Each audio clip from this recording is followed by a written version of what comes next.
Good morning mga kaloji. Panibagong araw, panibagong videos tayo. So mayroon na naman tayong mga kamote ha, kamote.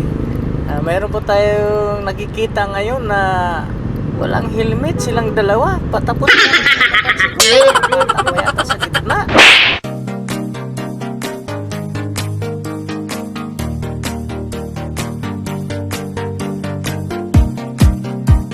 Subscribe my YouTube channel, Luigi Mix TV Vlog. Po, ay wag po natin gagayahin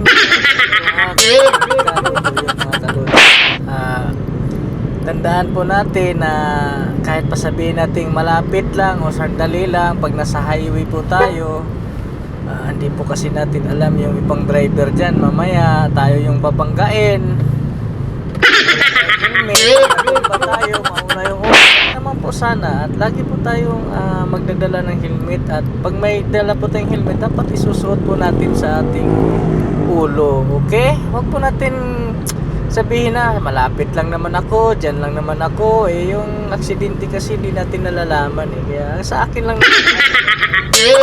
sa ako na mag-test tayong lahat, alright? Kasi yung may naka-helmet nga, delikado pa, ano pa kaya kung walang helmet, diba? So ayan, at lahat po ng aking mga viewers, mga followers, subscriber dyan, huwag po natin gagayahin yung mga nakikita natin sa daan, alright? Pag alright? So dahil napakahirap po, basta ayaw ko na magsalita, ayaw magsalita. So yan lang, at basta nasa highway tayo at magdala tayo ng motor, lagi po tayong naka-helmet, lagi po tayong may dalang ORCR license, para hindi po tayo natin. At huwag pong basta singit ng singit, baka yung singit ay magasgasan. Dapat tamang-tama lang yung pagsingit mga kaloji, huwag masyadong puguso. Alright, titingin sa side mirror, kaliwa kanan bago lumusot, para safe, di ba? Kasi titingin pag nakalusot na, bulaga na agad, sakit-sakit nun, diba? So dapat talaga maging maingat po tayo, maging alerto po.